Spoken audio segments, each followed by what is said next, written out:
नमस्कार दोस्तों।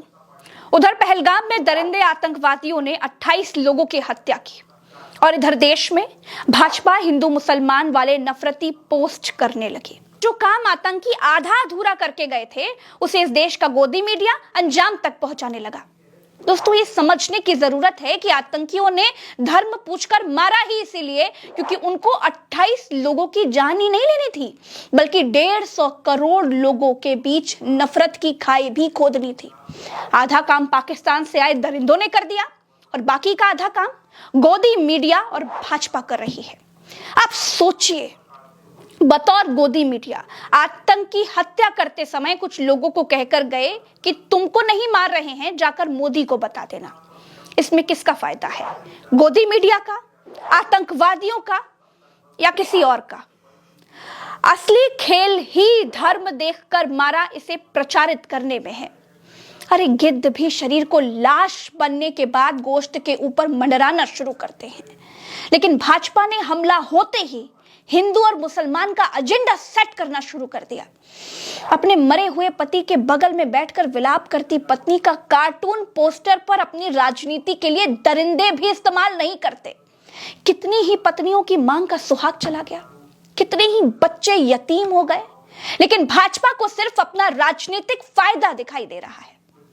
जो सवाल पूछने की हिम्मत गोदी मीडिया की नहीं है।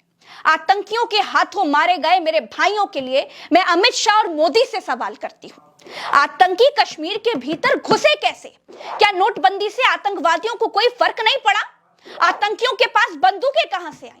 जब 370 हटा करके कश्मीर में शांति कायम कर दी गई थी, जब भारत के दूसरे हिस्सों के लोग कश्मीर में जमीनें खरीदने वाले थे, जब मोदी लाख करके टहल रहे थे, जब अमित शाह कश्मीर पर संसद में अपने गाल बजा रहे थे, तो फिर कैसे इतना बड़ा आतंकी हमला हुआ?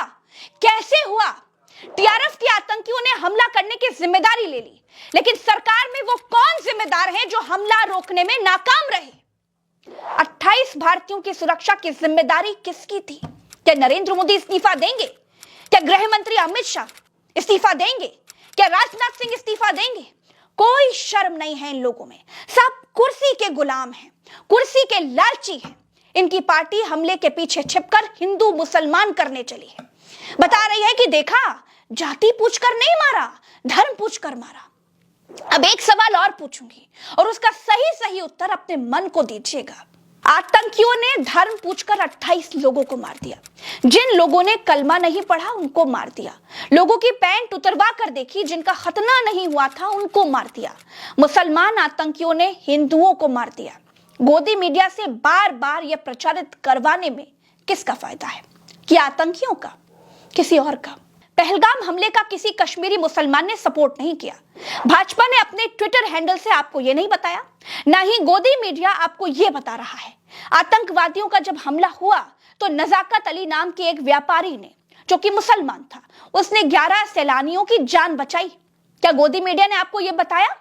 गोदी मीडिया ये नहीं बता रहा है, क्योंकि ये बताने से धर्म पूछकर मारा वाला जो एंगल है वो कमजोर हो जाता है। हमले के बाद मस्जिद से हो रहे इस ऐलान को सुनिए जरा। ये भी गोदी मीडिया की कुछ सुपारी पत्रकारिता से अलग है। अस्सलाम वालेकुम वरहमतुल्लाहि वबरकातुहू। एक जरूरी ऐलान समाअत फरमाइए। अभी अभी हम सबको एक खबर मौसूल हुई है कि पहलगाम कश्मीर में टूरिस्ट पे दहशतगर्दों ने अटैक किया है, जो कि काबिल मजम्मत है। दुनिया के कोने कोने से कश्मीर में लोग सैर तफरी के लिए तशरीफ लाते हैं और उन पे इस किस्म का प्रहार करना या इस किस्म का अटैक करना बुज़दिलाना है और हम पूरी अवाम मलेसा इसकी मजम्मत करते हैं। हमले के बाद कश्मीर में आम कश्मीरी इस आतंकी हमले की मजम्मत कर रहा है, उसे सुनिए। टूरिस्ट पे अटैक नहीं है, यह पूरी इंसानियत पे अटैक है। आज इंसानियत का कत्ल हुआ है। जो गवर्नमेंट है जम्मू एंड कश्मीर की, हम उनसे पुरजोर मजम्मत करते हैं कि उनसे इल्तिजा रिक्वेस्ट करते हैं कि जिसने भी हमला किया है कातिल को जल्द से जल्द पेश किया जाए। जरूर की पुरजोर मजम्मत करते हैं। We want justice. We want दोस्तों, पहलगाम में आतंकी हमला करके कहां गायब हो गए? उनको सर्च करके कैसे अभी तक नहीं पकड़ा जा सका? ना पुलवामा के आतंकी मिले, न ही पहलगाम के आतंकी मिले। भाजपा राज में बड़े से बड़ा आतंकी हमला करके आतंकी कैसे गायब हो जाते हैं? आतंकियों तक हम अब तक क्यों नहीं पहुंच पाए? उन्हें हम अब तक क्यों नहीं मार पाए? ये हमले में बचे हुए लोगों ने आतंकियों के कुछ स्केचेस बनवाए हैं। अगर ये आपको कहीं भी दिखाई देते हैं तो इसकी सूचना तत्काल पुलिस को दीजिए। मैं ये फोटो आपके सामने लेकर के आई हूं। बताया जा रहा है कि यही वो आतंकी हैं जिन्होंने हमले किए थे। चलिए, ये तो वीडियो में अब तक हुई एक बात, लेकिन अब मैं कश्मीरियों से बात करना चाहती हूँ। मैं 10-15 दिन कश्मीर में रही हूँ, कश्मीर को समझा है। बाईसरन वैली और पहलगाम में भी 3 दिन बिताए हैं।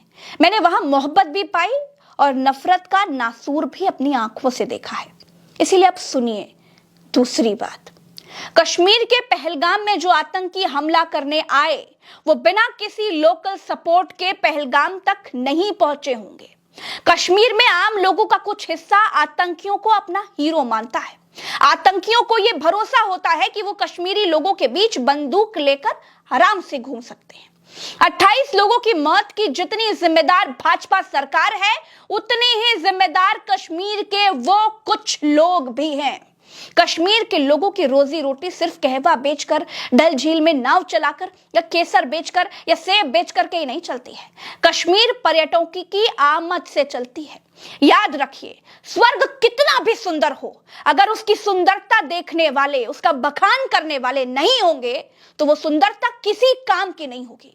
इसलिए आतंकियों को हीरो बनाने का समय अब खत्म हो गया है। आम कश्मीरी जिस तरह से पहलगाम हमले के बाद कैंडल मार्च निकाल रहा है, वो दिखाता है कि आम कश्मीरी आखिर क्या चाहता है। आतंकियों को हीरो बनाना अब पूरी तरह से बंद करना होगा। 60% मामलों में दहशतगर्द कश्मीर के ही रहने वाले लोग निकले हैं, जो आतंकी ट्रेनिंग कैंपों में ट्रेनिंग लेते हैं। अगर किसी कश्मीरी परिवार का बच्चा आतंकी कैंपों में ट्रेनिंग ले रहा है, या ये बात उसके परिवार को अगर मालूम है कि उसका बेटा या पति या भाई या कोई और गलत राह पर है, तो पुलिस को तुरंत बताइए। दोस्तों, पिछले बुधवार से यह अंदेशा होने लगा था कि कुछ बहुत बड़ा होने वाला है। हमने भी अपने चैनल पर खबर चलाई थी कि कुछ बड़ा होने वाला है। प्रधानमंत्री ने अपना कश्मीरी दौरा रद्द कर दिया था।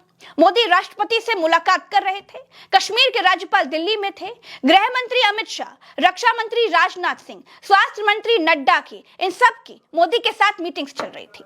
अंदेशा लगाया जा रहा था कि राष्ट्रपति के अधिकारों पर कुछ बहुत बड़ा होने वाला है, लेकिन इस बीच इतनी बड़ी आतंकी वारदात हो जाएगी, ये किसी ने नहीं सोचा था।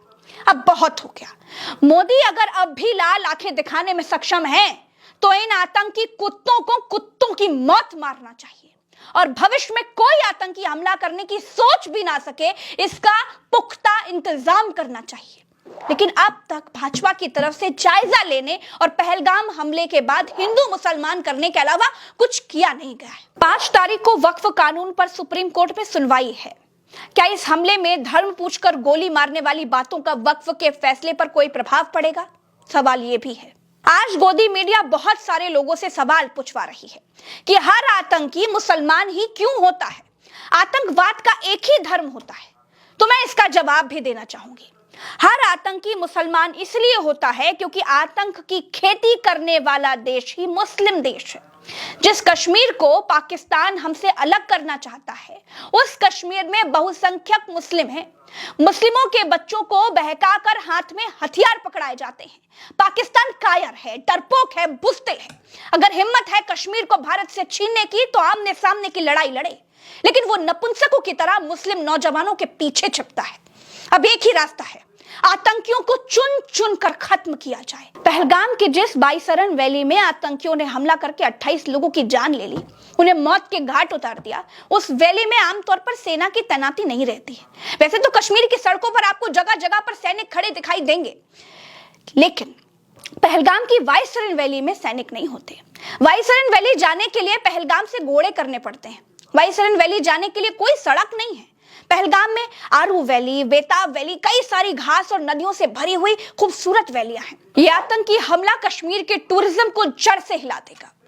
मैं इस आतंकी हमले में शहीद हुए लोगों के परिवार का दुख नहीं बांट सकती, लेकिन ईश्वर से प्रार्थना करती हूँ कि ईश्वर मारे गए लोगों के परिवारों को यह दर्द सहने की शक्ति दे।